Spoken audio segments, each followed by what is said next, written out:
từ bố gì đã tâm nằm té đã bị chen thịt máu thì đã so thịt máu bột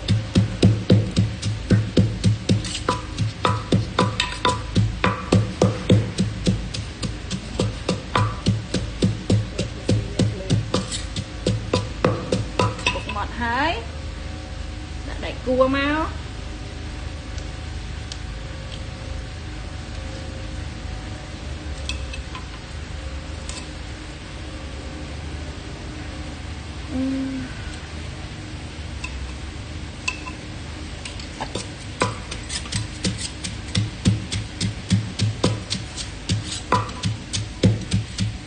đẩy cua hái đã cho kho máu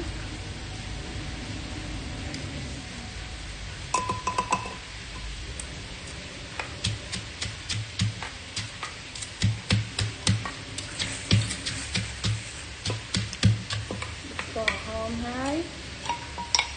trộn tỏi túng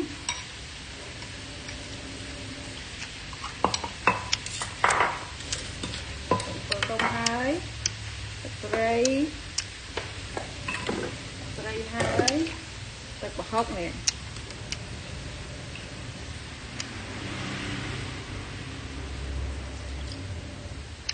con thì con nó chết đấy thì đã phải chma máu bởi bao túi đã phải chma muối ba này bây giờ bột hộp bên trên này đã muối ấy mà chỉ đặc biệt mà khoai này một chuyện máu bây giờ thì bỏ máu đặt cái quạt máu thích bán này phải chạy hộp không bây giờ lụa máu bộ hai giờ đặt kêu cây máu này lọc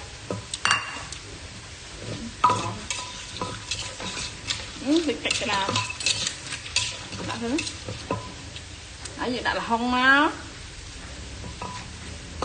bột tới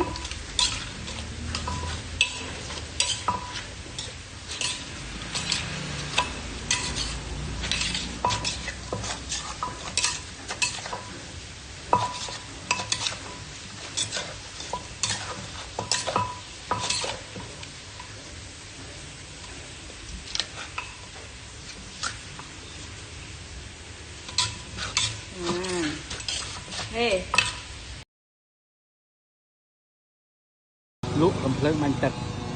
này đo vẽ luộc lớn này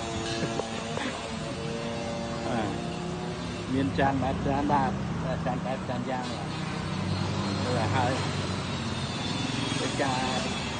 trôi năm bốn đấy này trời rồi gặp lơ cái